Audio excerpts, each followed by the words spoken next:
All right, everyone. Welcome to Soapbox Theology. This is Pastor Gabe, and again, we're continuing our trek through First Timothy, the pastoral letters. And so Paul is encouraging the young Timothy, who he's set up to do ministry in Ephesus, and Paul has written this letter to him.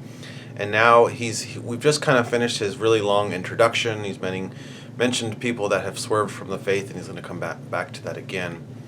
Mention a lot of sin that so easily entangles, if you want to think of it in terms of Hebrews.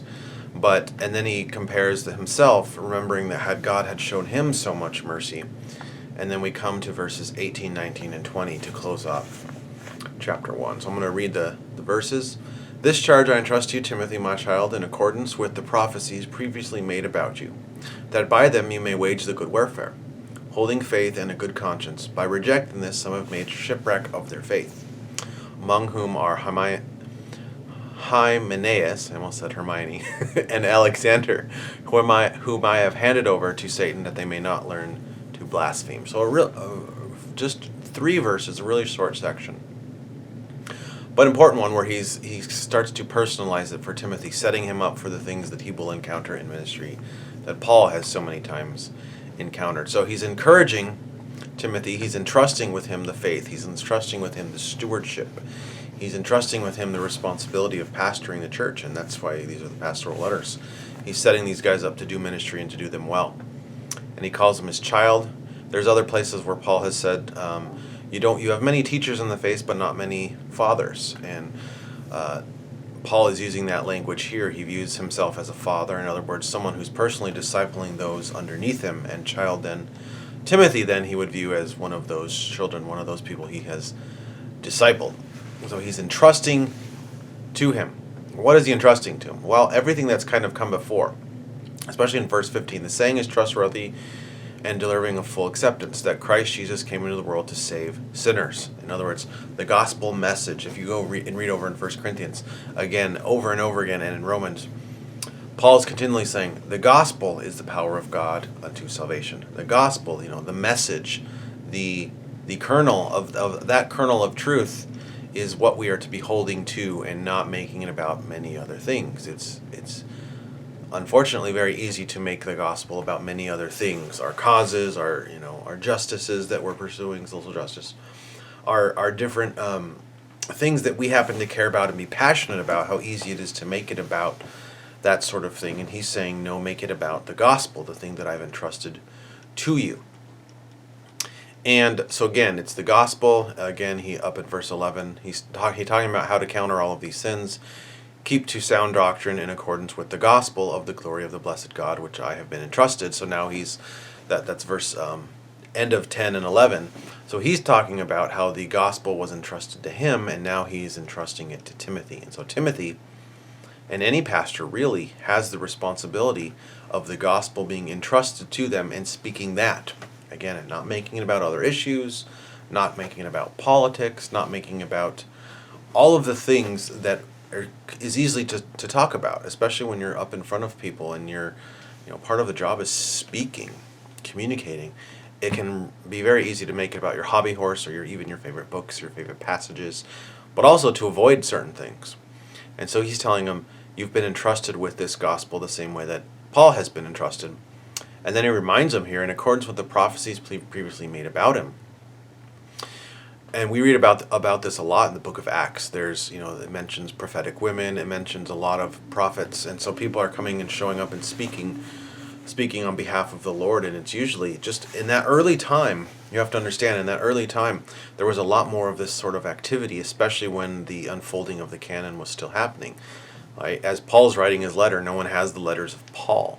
No one has the letters of Peter until they've been circulated a little bit, especially while they're still living. It would have taken a little bit more time for these things to circulate. And so there would be these kinds of prophecies. And again, not giving you revelation, but a lot of times there were instructions. Like towards the end of Paul's life, when he's insisting that he goes to Jerusalem, a lot of people are showing up and giving him prophecies about, if you go, you will be imprisoned. Guy takes off his belt and wraps it around him. You will be imprisoned in the same way I'm wrapping this belt. So there's a lot of words and directions, and he's saying, in the same way that there was prophecies made about you, and so this could be relating to ideas where people are telling him he was going to be a pastor, he was going to be a minister, um, seems to be at least the context here, and this would be referring to, making your call and election sure, as Paul says in other places, and even Peter gets at this idea. And again, this is something that occurs a lot. This is part of the process of ordination. For instance, why do pastors have to go through ordination after they've gone through school? Because you want to sit in front of a body of men who themselves have been tested, tested with time and tested in their doctrine, so that they can confirm, yes, I see this calling on your life. Yes, I see this training is in place. And so there are others that are speaking into your life, confirming the call, confirming that the gospel has been entrusted to you, accountability. This is why it's so important to have elders with you in church. But so he's calling him back to that.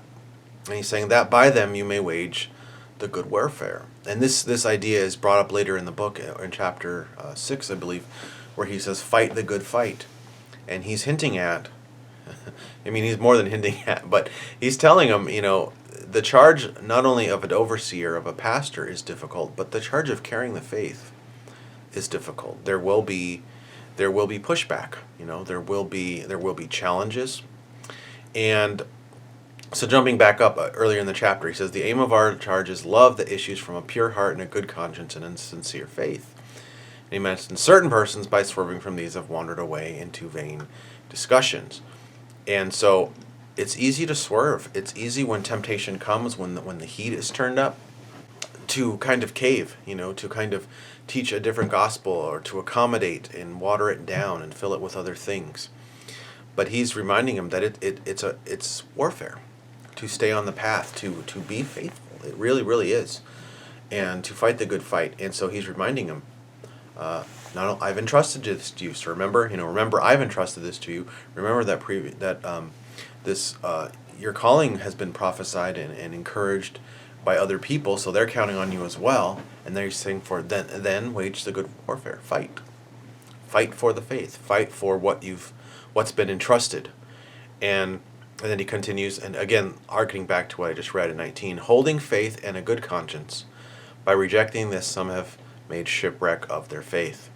So again, he keeps referring to this idea. Their charge of their love is love that issues from pure heart, good conscience, and sincere faith. Certain persons, by swerving from these, have wandered away into vain discussion. But he's reminding Timothy, he has to maintain a good conscience and a sincere faith of a pure heart. Holding the faith, that is when sincerity is important. Not just I'm speaking and I'm being really sincere, but you're holding the faith in sincerity.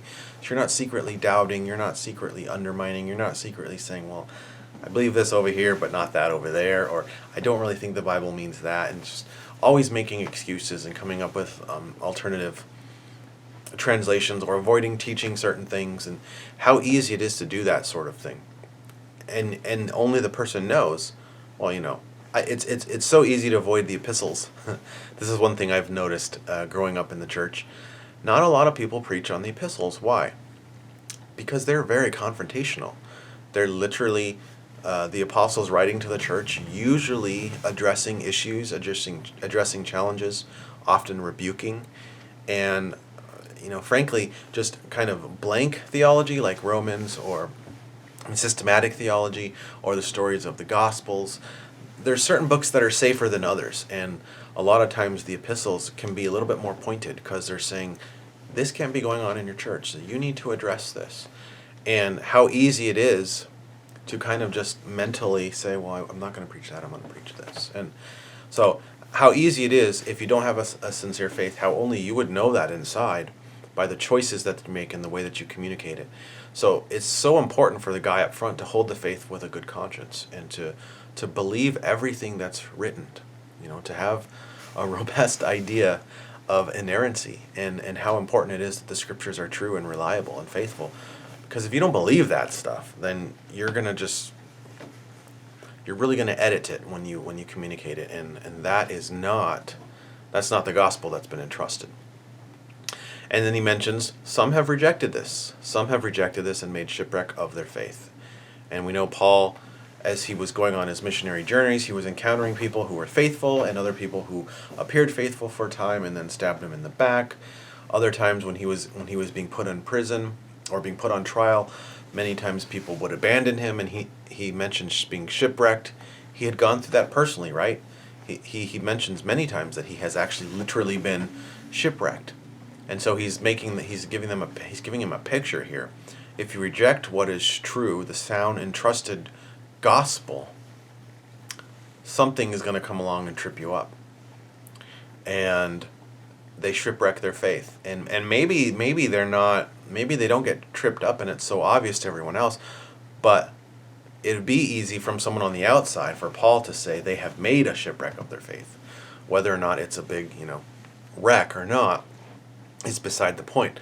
But they aren't, in a sense, holding the gospel with a clear conscience. And so that's how you can see it from the outside. And then he gives a couple examples. Among those are Hymenaeus and Alexander, whom I have handed over to Satan, that they may learn not to blaspheme. So this is really important. This is an example of Paul naming names. A lot of people say you shouldn't name names, if you're calling someone out. You shouldn't say their name. It's kind of mean. It's not gracious. It's not loving, If you have a problem with your brother, you should go to him individually.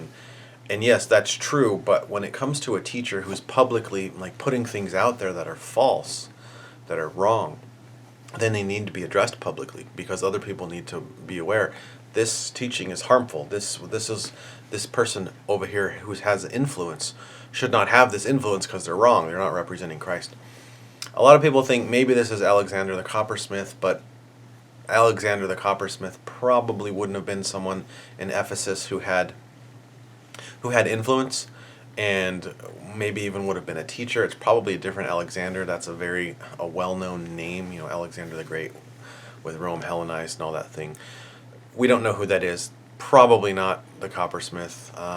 That whole deal was that guy was involved in idol making, and so that person probably wouldn't have had a reason to be viewed highly in the first place. But anyways, so these two guys he names, and he's handed them over to Satan so they may learn to blaspheme. So there's clearly something in them that is sort of turned on the faith, turned on the gospel, turned on Paul probably personally, and he's bringing them up and he's saying, beware of these guys. I have sent them away for a time. Church discipline, how does that even happen today in 21st century church? How could this possibly happen today? Well, we do hear it occasionally. Usually it's when someone who's so famous and at a large scale, think of Ravi Zacharias, and I had to do an update on that video when more came out. But there's an example of naming names. But when someone is so well known and they have a platform, and they get called out because the sin becomes so obvious, that's a form of church discipline, and it should happen. But on a smaller scale, how often does this happen within a church? This is why so many people don't want to become members. They don't want to be accountable. They want to be able to freely leave if something gets a little bit uncomfortable. How easy it is to just go out the door and go down the street, and now you're at a new church. And that's kind of sad that that's not there, but that's what he's getting at. So beware of these people. Beware of these people in your ministry. And this is important for us. There are people sometimes we have to distance ourselves from. Sometimes we have to say, sorry, you are actually a hindrance to the gospel here. You're a hindrance to the unity of the church here. You're a hindrance to the faith here. And that can be very difficult to do, but we have that example again and again through the scriptures. So that's kind of wrapping up chapter 1. Paul is encouraging Timothy.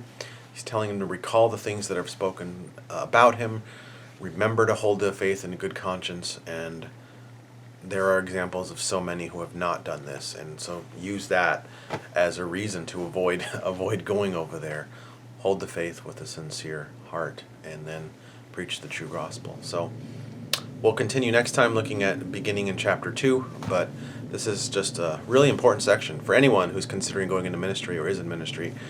How, as we talked about before in James, not many of us should desire to become teachers because we will be held to a greater standard. We will be held to account. And again, I have to remember that always. I can't be undermining the faith by my actions or by my teaching or anything like that. I have to take this very seriously, and I do. So I pray that we all would. And so that's the end of 1 Timothy chapter 1. So thank you guys. We'll look at more next time. Bye.